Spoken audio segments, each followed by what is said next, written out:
अपनी प्रतिभा में निखार लाइए। मधुमक्खियां निमंत्रण देने पर भी उस फूल के पास में नहीं जाती हैं जिसमें पराग रस नहीं होता है, और जो फूल रस और पराग से भरा हुआ है वो निमंत्रण भी नहीं देता है, फिर भी चींटियां, मधुमक्खियां और भौरे सब जा कर के वहीं पर गीत गाते हैं, गुनगुनाते हैं। तितलियां भी नाचती हैं और फूल किसी को बुलाता नहीं है, लेकिन उसमें रस है, इसलिए सब उसके बस में हो जाता। आप अपनी प्रतिभा का विकास करिए।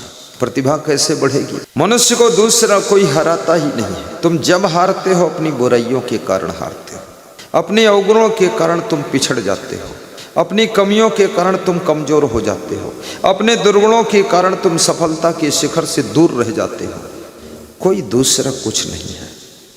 आप अपने भीतर झांक कर देखो, शांत एकांत में बैठ कर देखो, तुम्हारे भीतर आलस्य है कि नहीं है, क्रोध बहुत है कि नहीं है, टाल मटोल की आदत है कि नहीं है, तुम्हारे भीतर गंदगी का स्वभाव है कि, तुम्हारे भीतर पंचुल्टी है कि नहीं है।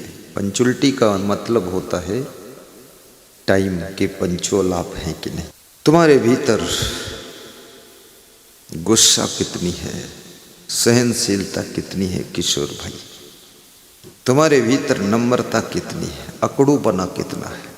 तुम्हारे भीतर उदारता है कि नहीं है, कंजूसी कितना है। कितने नेताओं के पास धन बहुत है लेकिन कंजूस बहुत है, किसी को एक चाय भी नहीं पिलाता है, और गरीब लोग आते उनको पैसा भी नहीं देता है। हमारे उत्तर प्रदेश में एक नेता है, वोट मांगने बहुत कम जाता है, लेकिन कम से कम ज़्यादा नहीं, लेकिन 20-30 हजार 50 हजार घरों में तो पैसा बांट ही देता है। 5 साल बांटता ही रहता है, वो भर के ले जाता है। बहुत बड़ा बिजनेस है उसका भाई करता है, वो 2-4 करोड़ बांट देता है। लोग सब उसको वोट दे देते हैं, क्योंकि जनता भी बहुत लालची है। ये चाहती है इनसे मिला क्या, जिससे मिला उसी को वोट मिला।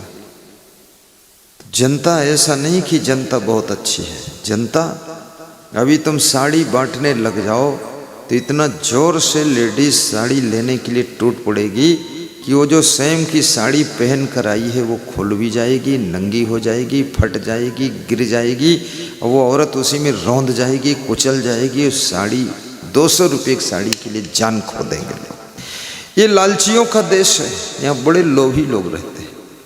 यहाँ तुम फ्री में देकर देख लो, यहाँ फ्री चालू कर दो, तुम देखो, मजा देखो।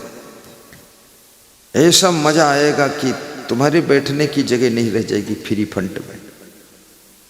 और फ्री में जो चीज़ मिलती है उसकी लोग कीमत नहीं समझते हैं, उसका महत्व नहीं समझते हैं।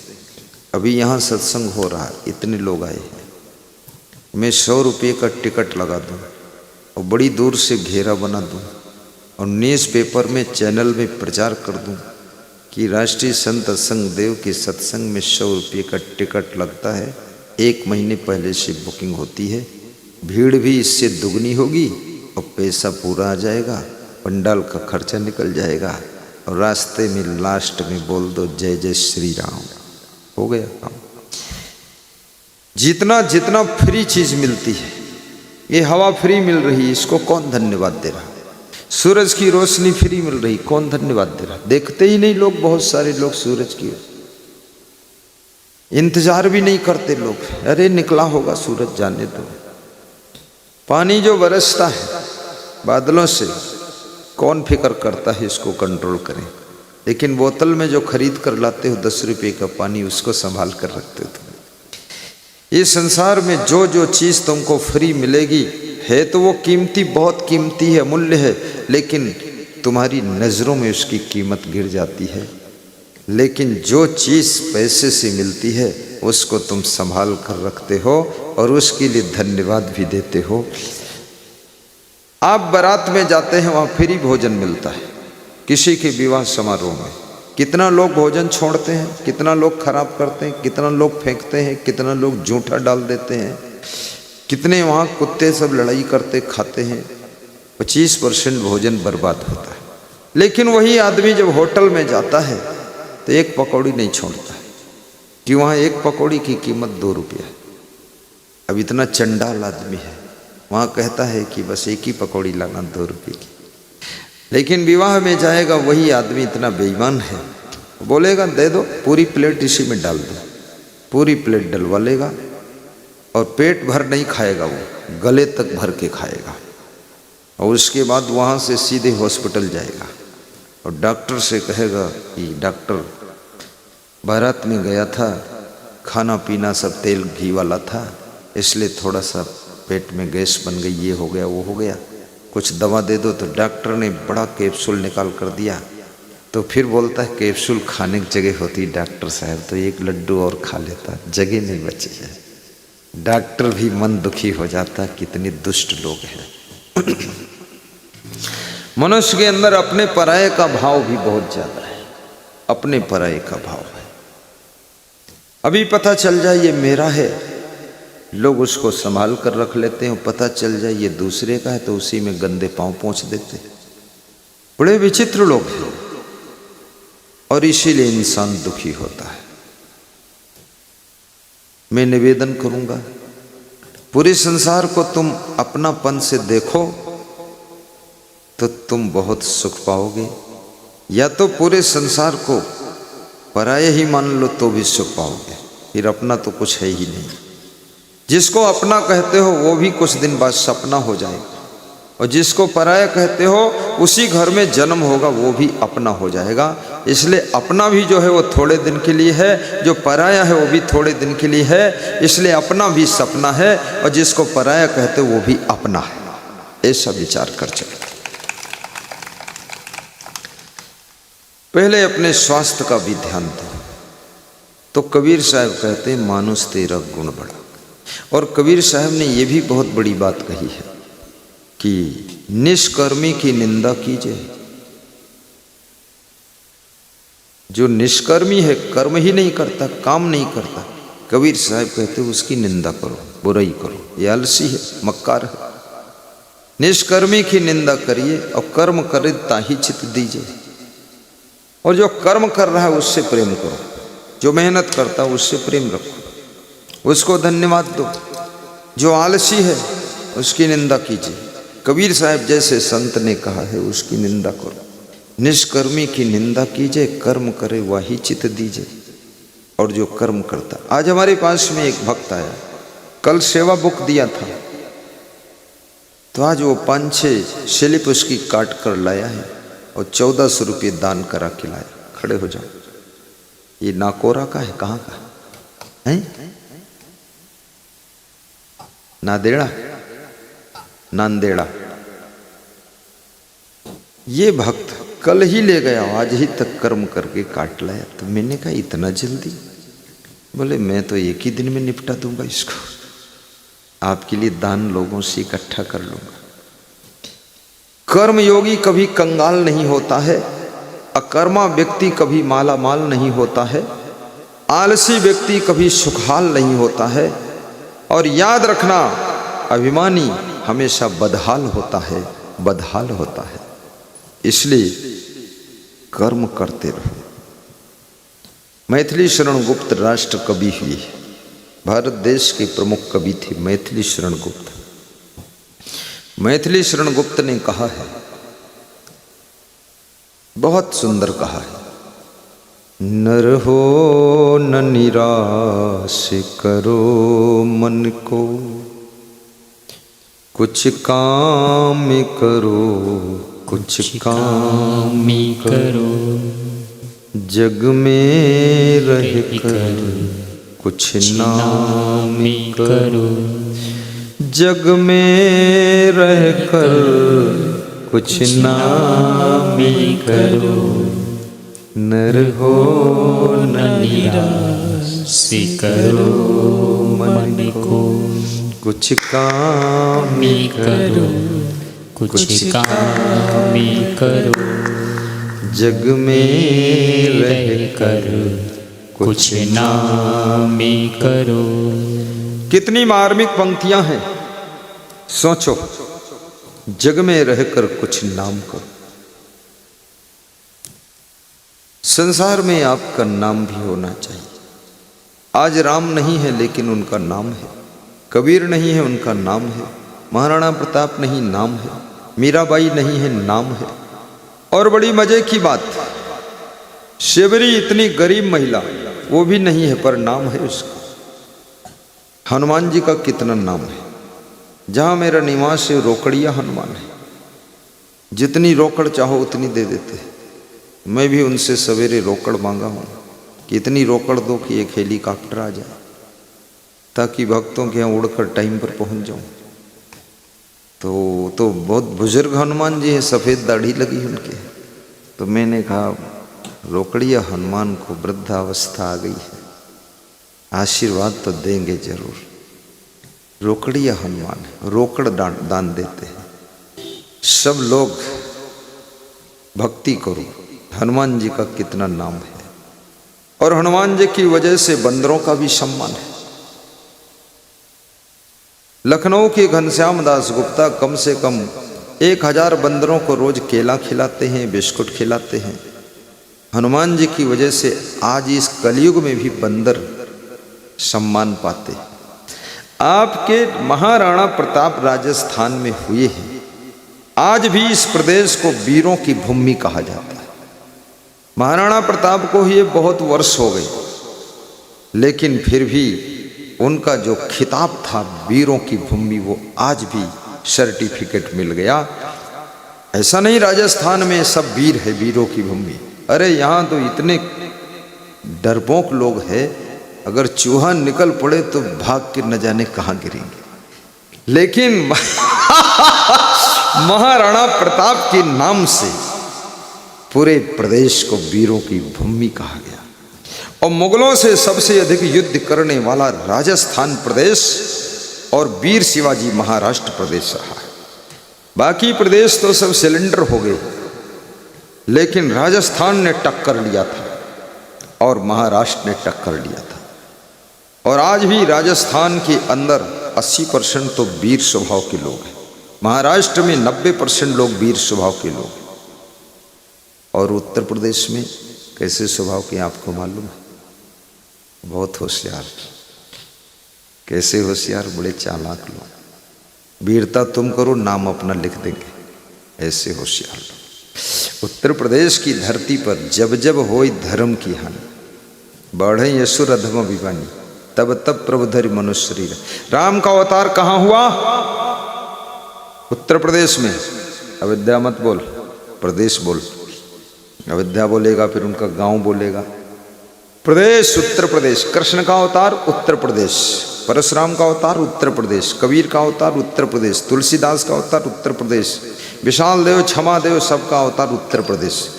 ये ज्यादा अवतार उत्तर प्रदेश में क्यों हुई? क्योंकि वहां पापी और पाप दोनों ज्यादा है, अधर्म बहुत है। योगी जी उत्तर प्रदेश के मुख्यमंत्री क्यों बने? वो भी अवतार लेकर ही आ गए, वो मुख्यमंत्री बने, क्योंकि वहां बहुत पाप बढ़ गया है, इसलिए उनको आना पड़ा। रूप बदल कर हनुमान जी का रूप चेंज करके वो आए हैं। हनुमान के कलर के कपड़े भी पहनते हैं, गदा वदा तो नहीं रखते, लेकिन गदा से ज़्यादा वजन गदा मारते हैं। उनकी गदा लगेगी तो पूरा काम खत्म हो गया। बहुत साहसी महात्मा है, बहुत बुद्धिमान महात्मा है। महात्मा शासन सत्ता चला ले जाए, ये बहुत बड़ी बात है। तो आप ऐसा काम करो कि कम से कम आपकी 2-4 पीढ़ियां जो आने वाली हैं उनके बीच में तुम्हारा नाम याद किया जाए। कुछ ऐसा करके जाओ, लोग कम से कम 100 साल तो याद ही करें कि हाँ, ये व्यक्ति कोई आया था जिसने गुरुदेव को बुला के सत्संग कराया था। मवई में नाम उसका है, आहा, जगदीश और तुलसी राम। खड़े हो जाओ दोनों। मवई से और कौन कौन आया? कोई है मवई का? मवई के 2 ही है, ये राम और लक्ष्मण बनकर आए हैं। एक तीसरा वो है शत्रुघ्न आ गया। इनको पता है सब लोग वहाँ मत चलो, क्योंकि गुरुदेव खुद ही मोई आएंगे 1-2 साल में, इसलिए सब लोग नहीं आए। कल मैं मानपुरा में पदरोनी गया था, श्री जगदीश लबाना के यहाँ खड़े हो, रमेश लबाना के यहाँ गांव के लोग, बहुत लोग इकट्ठे हुए। उन्होंने मंडप लगाने के लिए मंडप भी बुलवाया, सब किया, लेकिन हम एडवांस पहुंच गए तो मंडप लगा ही नहीं, सब घर ही में निपटा दिया। बोले व्यवस्था बड़ी थी लेकिन आप जल्दी आ गए, क्या करें, बैठो। बहुत सेवा किया उन्होंने। ये मानपुरा गांव जब टीवी में मेरा प्रवचन आता था उस समय से ये लोग जुड़े हुए। सत्संग दुनिया की चोटों को सहने की सामर्थ्य प्रदान करता है, हमारे भीतर छुपे हुए आलस्य को दूर करता है, अभिमान को खंड खंड कर देता है। सत्संग क्रोध की ज्वाला को भी बुझा देता है, और सत्संग जिसने सुन लिया और धारण कर लिया उसकी जिंदगी राम लक्ष्मण भरत शत्रुघ्न हनुमान जैसी बन जाती है, हनुमान जैसी बन जाती है। नर हो न निराश करो मन को, कुछ काम करो, कुछ काम करो। कुछ काम करने के लिए राष्ट्र कवि मैथिली शरण गुप्त कह रहे हैं, कुछ काम करो, आलसी बनकर मत बैठो, कुछ काम करो। तरुण सागर मुनि कहते थे कुछ काम करो, कुछ काम नहीं है तो पाजामा फाड़ कर फिर से सिया करो।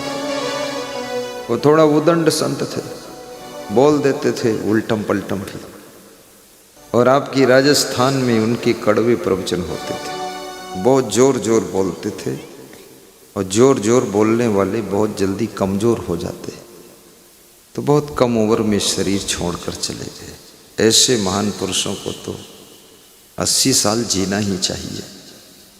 इसलिए घर में भी जोर जोर मत बोलना, जोर जोर बोलने से आप कमज़ोर हो जाओगे, थोड़ा धीरे बोलो।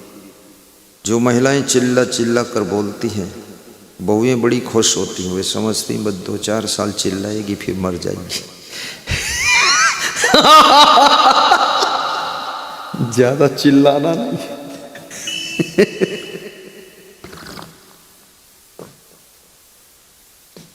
और तुम्हारे चिल्लाने से भी कोई असर पड़ेगा नहीं, क्योंकि जितने घर के सदस्य हैं वे सब ठठेर घर की बिल्ली।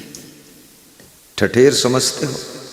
ठठेर उसे कहते जो बर्तन बेचने वाले होते, उनको ठठेर कहते हैं। बर्तन बेचने वाले के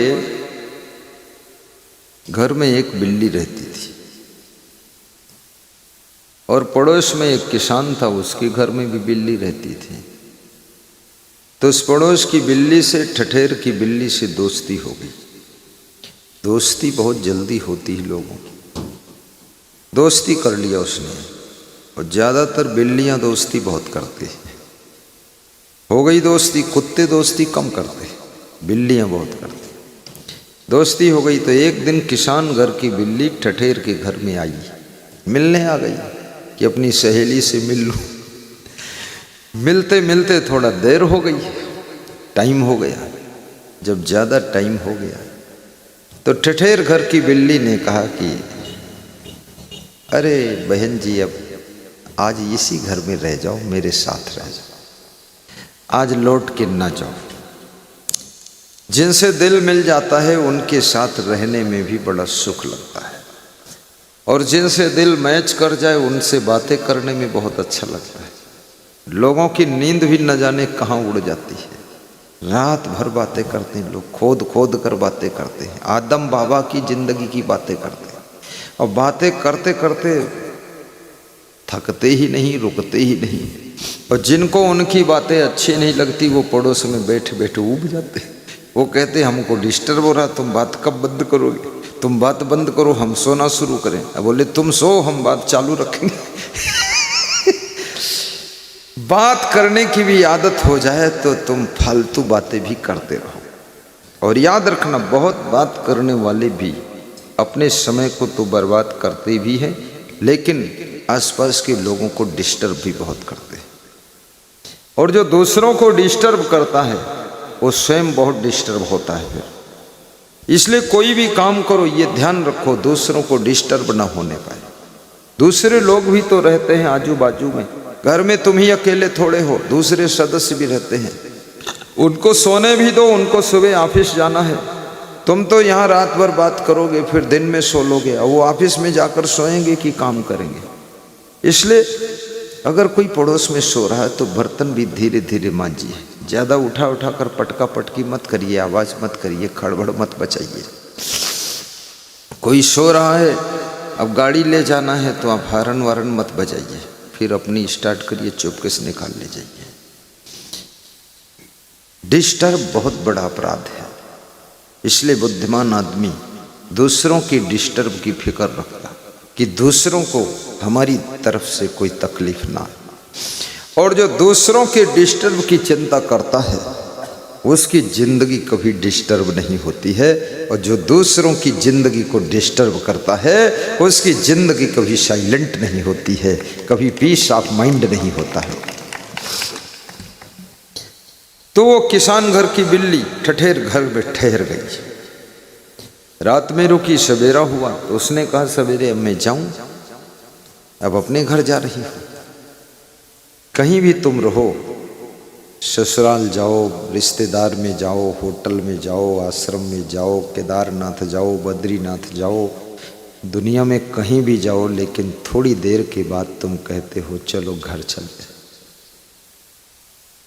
घर से तुम ऊब गए हो, परेशान हो गए हो, थक गए हो, दुखी भी हो, लेकिन फिर तुम कहते हो चलो घर चले, चलो अपने घर चले, अपने घर चले।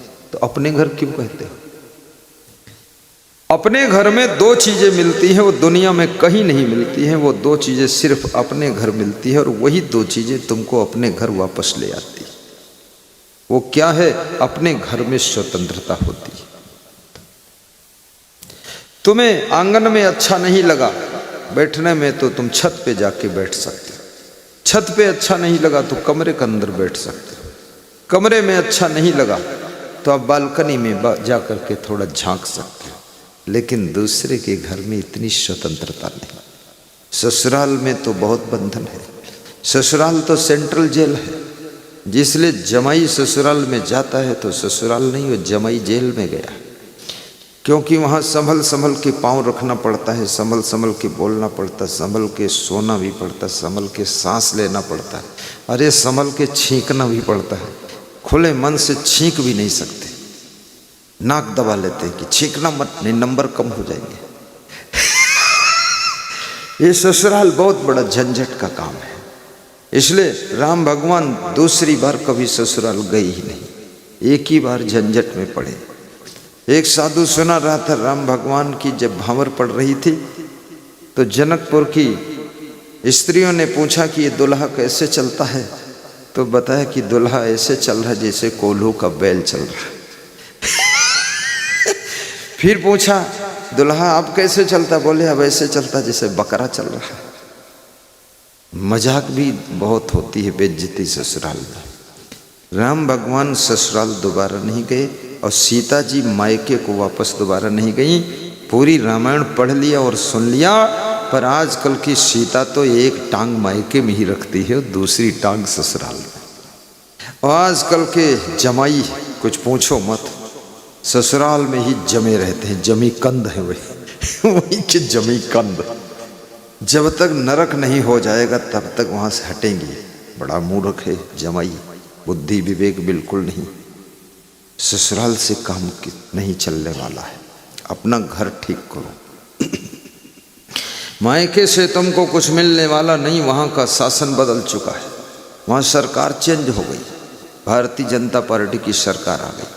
वहाँ तुम्हारी बहू की भाभी की सरकार है, अब तुम्हारी माँ की सरकार समाप्त हो गई, अब शासन सत्ता चेंज है।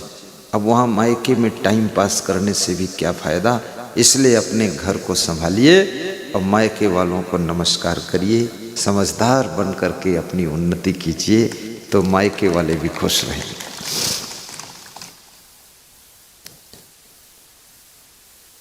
साहिब बंदगी बोलो। तो वो बिल्ली वहाँ रुक गई, बिल्ली ठहर गई। सवेरे ठठेर घर की बिल्ली ने कहा नाश्ता कर लो तब जाना। अब दुकान मकान एक ही में था, सब बर्तन बिक रहे थे। घटना ऐसी घटी कि ग्राहक बहुत आ गए, तो बर्तन, एक बर्तन ठठेर निकालता था तो 4 बर्तन लुढ़क के गिर जाते थे। तो बर्तनों की आवाज आती थी खड़खड़ खड़खड़ खड़बड़ खड़बड़। तो जो किसान घर की बिल्ली थी वो घबरा जाती थी, अरे ये क्या हो रहा, गड़बड़। तो ठठेर घर की बिल्ली ने कहा बहन जी इस घर में ऐसा ही खड़बड़ होता है, इसी में सोइए, इसी में खाइए, मुस्कराइए। ये ठठेर घर का है मामला। मैं ठठेर घर की बिल्ली हूँ, ये सब बर्तन गिरते रहते, लुढ़कते रहते, आवाज़ होती रहती, खड़बड़ाते रहते, हम इसी में सोती रहती, मस्त रहती। ऐसे कितने घरों की स्त्रियां और पुरुष तक ठठेर घर के बिल्ली और बिलौटा बन गए। वो घर में सब खड़बड़ होता रहता है, गड़बड़ होता रहता है, वो उसी में पड़े रहते, सड़े रहते, उसी में खाते रहते, ऊँघते रहते हैं, कोई होश नहीं। ठठेर घर की बिल्ली मत बनो, सजग रहो, सेंसियर माइंड रहो, चेतना जागृत होनी चाहिए। और सबसे पहले अपने मनुष्य जीवन के लिए जागो। ये मनुष्य का जीवन, कितना आप धन कमा कर इकट्ठा कर लो, एक कौड़ी साथ नहीं जाएगी। कितने आभूषण पहनो, जब मृत्यु होती है आभूषण भी यहीं उतार लिए जाते हैं, एक कफन ओढ़ा दिया जाता है, अर्थी सज जाती है, 4 लोग कंधा लगा लेते हैं, शमशान भूमि पहुंचा देते हैं, आग में तुम्हारी लाश को फूंक देते हैं, जला देते हैं, घर लौट आते हैं, स्नान कर लेते हैं, फिर अपना काम करते हैं। तुम समझते थे हम बहुत वो हैं, लेकिन वो सब भूल गए लोग। इसलिए जिसलिए मनुष्य का शरीर मिला है, भक्ति करो, संस्कार सुधारो, जीवन को चेंज करो, सदचरित्रवान बनो, सत्कर्म करो, शुभ कर्म करो, सत्संगी बनो, नशा शराब छोड़ो, जीवन ऐसे जियो स्वर्ग जैसे। स्वर्ग जैसी जिंदगी आपकी होनी चाहिए। कितने लोगों ने जीते जी नरक बना रखा है। एक दूसरे को सहयोग भी करो, आपाधापी मत करो। आपा तजय हरि भजय नक्सिक तजय विकार। सब जीवन से निर्भय रहे, साधु मता है सार। कबीर साहब कहते हैं सब जीवों से निर्भय हो जाओ, प्रेम से रहना सीखो, अनुशासन में रहो, अपने से बड़ों का आदर भी करो। मोबाइल के दीवाने मत बनो, मोबाइल से काम कर लो, फिर मोबाइल को अलग भी रख दो। हर समय मोबाइल में चिपके रहोगे, तुम्हारी जिंदगी का विकास रुक जाएगा। मोबाइल ऐसी चीज़ नहीं है जो उसके बिना काम नहीं होता है। मोबाइल से बात कर लो, फालतू चीज़ें मोबाइल में मत देखो। थोड़ा मोबाइल का भी व्रत रहो, कम से कम नियम बना लो कि जब सोने जाओ मोबाइल को बंद करके दूर रख दो। मोबाइल ने कितने लोगों को हार्ट अटैक ला कर दे दिया है, क्योंकि रात में बहुत देर तक जागने से, मोबाइल में रंग बिरंगे फोटो देखने से नींद भंग हो जाती है। धीरे धीरे स्थिति हो जाती है कि नींद ना आने का रोग लग जाता है। और जिसको अच्छी नींद नहीं आती है उसका शरीर स्वस्थ नहीं रह सकता, क्योंकि सभी डॉक्टरों का कहना है जब तुम गहरी नींद में सोते हो तब ये शरीर की सर्विसिंग करता है। ये अपने आप शरीर रिपेयरिंग शुरू हो जाती है आपके शरीर में। यहाँ ऑटोमेटिक रिपेयरिंग सेंटर है अंदर, इसमें ऐसा नहीं कोई सर्विसिंग सेंटर में तुम ले जाओगे इसको। डेली रात में सोते समय रिपेयरिंग होती है। इसलिए अगर 2 रात मत सोइए, देखिए आपको कितना डिस्टर्ब हो जाएगा। आपका शरीर रोज रिपेयरिंग मांगता है। आप गाड़ी चलाते हो 10,000 20,000 किलोमीटर चलने के बाद रिपेयरिंग सर्विसिंग कराते हो, लेकिन ये गाड़ी ऐसी है, शरीर की गाड़ी, कि रात में रोज़ रिपेयरिंग होती है इसकी। और रिपेयरिंग में 7 घंटे का समय लगता है। कितने घंटे? 7 घंटे। पर तुम 5 घंटे ही सोते हो, तो आधा रिपेयरिंग हुआ, आधा ऐसे नट बोल्ट खुले रह गया। इसलिए 7 घंटे सोइए डट के। कभी कभार भले कम सो लिए चल गया, लेकिन 7 घंटे तो सोना ही सोना है।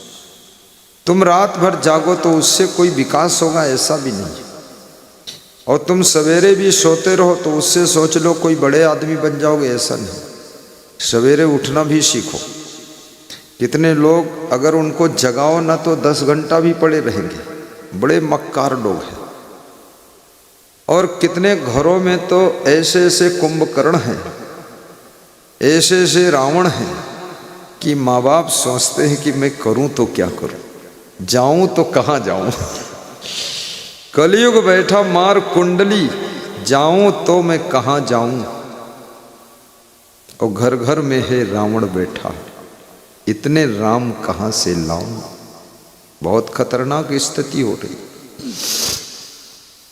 Self start life, self control life, self reverence, self depend, self income source life और सेल्फ डिसिप्लिन लाइफ होना चाहिए। स्वयं आत्मानुशासन होना चाहिए। आपकी आत्मा का अनुशासन आपके ऊपर होना चाहिए। दूसरे लोग आपको अनुशासन करें, ये करो वो करो, ऐसा क्यों किया, ये सब गलत बात। तुम स्वयं अपने आप को डांटो भी, अपने आप को समझाओ भी, खुद अपने आप को सही रास्ता बताओ। अपदीपो भव, महात्मा बुद्ध ने 2500 वर्ष पहले कहा था कि अपदीपो भव, अपने दीपक स्वयं बन जाओ। अपदीपो भव। फिर उन्होंने कहा था संघम शरणम गच्छामि, सत्यम शरणम गच्छामि, धर्मम धम्मम शरणम गच्छामि। धर्म की शरण में जाओ, सत्य की शरण में जाओ, संघ की शरण में जाओ। संघ माने सत्संग की शरण में जाओ। बुद्ध कहते अपदीपो भव, अपने दीपक स्वयं बनो। कृष्ण कहते उद्धरेत आत्मनः आत्मानम न आत्मानम अवसादेत, अपनी आत्मा का उद्धार स्वयं करो। गुरु क्या करता है? गुरु तो मार्गदर्शन देता है, लेकिन उस मार्ग पर तुमको ही चलना पड़ता है। गुरु स्वयं हाथ पकड़कर नहीं चलाता है, गुरु रास्ता बता देता है। अगर उस रास्ता पर चलोगे तो मंजिल तुमसे दूर नहीं है, और रास्ता छोड़ दोगे तो भटकते रहोगे, मंजिल कभी मिलेगी नहीं। अपदीपो भव। अपने जीवन की फिक्र भी करो। एक विद्यार्थी विद्या अध्ययन नहीं करता है, टहलता रहता, घूमता रहता, प्रतापगढ़ की गलियों में चक्कर काट रहा, जलेबी खा रहा रोज, लेकिन उसका परिणाम देखो क्या होगा। मकान बनेगा तो पैसे से कार आएगी, पैसे से भोजन आएगा, पैसे से चप्पल जूते आएंगे, पैसे से घड़ी आएगी, पैसे से बिस्तर आएगा, पैसे से। और पढ़ोगे नहीं तो मजदूरी करोगे तो पैसे, दिन भर मजदूरी करोगे 500 रुपये मिलेंगे, और पढ़कर डॉक्टर बन जाओगे, 50 मरीज देखोगे तो रोज 25,000 मिलेंगे। याद रखना, अभी पढ़ने में थोड़ा कष्ट है, लेकिन पढ़ाई कंप्लीट होने के बाद जिंदगी भर रेस्ट ही रेस्ट है, रेस्ट ही रेस्ट है। इसलिए हर विद्यार्थी को शिक्षा में मन लगाना चाहिए। हर दुकानदार को अपनी दुकान में पूरा मन लगाना चाहिए। दुकान को जेल मत समझो, दुकान भी जरूरी है, दुकान भी एक सेवा है। आप वहाँ बैठे हैं, दिन भर सामान दे रहे हैं, ग्राहक ले रहा है, उसका भी काम चल रहा है, और धीरे धीरे आपकी दुकान बड़ी होती जा रही है, प्रॉफिट भी हो रहा है, परिवार भी पल रहा है, नई दुकान बन रही है। मेहनत करो, कर्मयोगी बनो। कबीर साहब कर्मयोग के पक्षपाती हैं। कबीर साहब आलसी से दूर रहते हैं। कबीर साहब कहते हैं, और भगवान राम ने भी कहा है, कर्म के बिना भाग्य बनता ही नहीं है। भगवान कहते हैं, मैं भाग्य किसी का बनाता ही नहीं हूँ, किसी के लफड़ा में फंसता ही नहीं हूँ। मैंने कर्म करने की कला सबको दे दिया है। खुद अपना कर्म करो, अपने कर्म की कलम से अपने भाग्य की किताब लिखो, मेरे चक्कर में मत पड़ो। लोग भगवान को जपते रहते हैं, भगवान मेरा भाग्य कब जगाओगे। भगवान तुम्हारा कोई मजदूर लेवर है जो तुम्हारा भाग्य जगाएगा? अपना भाग्य खुद जगाइए। तुम्हारा भाग्य सोया है तुम्हारे आलस्य के कारण, तुम्हारा भाग्य सोया है तुम्हारे काम क्रोध लोभ मोह ईर्ष्या द्वेष अहंकार के कारण, तुम्हारा भाग्य सोया है तुम्हारी बुराइयों के कारण, तुम्हारा भाग्य सोया है तुम्हारे अवगुणों के कारण। तुम ज्यों ही अपनी बुराइयों को दूर करोगे, भाग्य तो तुम्हारी सेवा के लिए इंतजार कर रहा है, लेकिन तुम अच्छे बन जाओ तो भाग्य तुम्हारी सेवा में उपस्थित हो जाएगा। बोलिए सद्गुरुदेव की जय। मुझे बचपन में एक कहानी सुनाते थे कि एक किसान था, वो कुदाल लेकर के जा रहा था, तो उसका मित्र रास्ते में मिला। उसने पूछा कहाँ जा रहे हैं? बोले अपने भाग्य को जगाने जा रहा है, सोया है भाग्य। तो कुदाल से जगाओगे? बोले कुदाल से ही जागेगा वो। तो कहाँ जा रहे हो? सुबह सुबह 4 बजे। बोले खेत में जा रहा हूँ, गुड़ाई करूँगा, आलू बोऊंगा तो भाग्य जाग जाएगा। गुड़ाई किया, आलू बोया, भाग्य जाग गया। 100 कुंटल आलू हुआ, पैसा ही पैसा हो गया, भाग्य जाग गया। एक गरीब आदमी किसी गांव में रहता था। उसके लड़की की शिकायत किसी ने पुलिस ऑफिस में कर दिया। पुलिस आई, उसके लड़के को उठा ले गई और उठा कर ले जाकर जेल में डाल दिया। तो उस लड़के का जो बाप था बड़ा दुखी हुआ कि लड़का एक ही था, वो काम वही करता था और लड़का चला गया, अब काम कौन करेगा? खेत की गुड़ाई नहीं हुई और खेत में आलू बोना है, और वो लड़का होता तो कुदाल से गोड़ डालता, खेत की गुड़ाई कर देता, आलू बो जाता, अब क्या करें? तो लड़के को उसने मोबाइल से बात किया। तो लड़के ने कहा चिंता मत करना पिताजी। लड़के ने जेल से एक चिट्ठी लिखी और वो चिट्ठी भेजा अपने पिता के पास, और चिट्ठी के ऊपर लिख दिया ये चिट्ठी पुलिस थाने में दिखा देना थोड़ा। इसका बाप पुलिस थाने में लेकर चिट्ठी पहुंचा। चिट्ठी में लिखा हुआ था पिताजी खेत की गुड़ाई मत करना। पुलिस वाले ने चिट्ठी पढ़ा, पुलिस अफसर ने, खेत की गुड़ाई मत करना, खेत में मेरे बहुत से हथियार अंदर छिपे हुए रखे मिट्टी में, उसकी गुड़ाई करोगे हथियार निकल आएंगे। तो पुलिस अफसर बोला है तो बड़ा क्रिमिनल आदमी, खेत में अंदर गड्ढा बना के हथियार रख दिया है। और उसके बाप से कहा देखो तुम्हारा लड़का कितना बदमाश है, तुम कह रहे थे हमारा लड़का बड़ा सज्जन है, देखो क्या लिख के भेजा इसमें कि खेत की मिट्टी में हथियार छिपे हुए रखे। बाप बोला है तो दुष्ट ही, अब जो भी हो इसको सजा मिली ही ठीक है। पुलिस फोर्स आया और रात भर में पूरा खेत खोदा, पूरा खोद दिया खेत, खूब खोद खोद कर देखा, 2-2 बार खोदा, 3-3 बार खोदा, लेकिन उसमें एक भी हथियार नहीं मिला, सुई भी नहीं मिली। पुलिस वालों ने कहा ये कहाँ हथियार गायब हो गए? तो फिर उसका पिता जेल में मिलने के लिए गया। तो कहा बेटा तूने लिखा था खेत में हथियार हैं, तो उसको तो पुलिस वालों ने पूरा खोद डाला, 2-2 बार खोदा, 3-3 बार खोदा, कहीं बचा ही नहीं, पूरा खोद दिया, कोना कोना खोद दिया, मेड़ के पास खोद दिया, कुछ निकला नहीं। बोले पिताजी आप समझते नहीं हो, मैं तो जेल में हूँ, खेत की खुदाई कर ही नहीं सकता, जुताई गुड़ाई, तो पुलिस वालों से करवा दिया, उसमें हथियार कुछ भी नहीं, अब तुम आलू बो जाकर।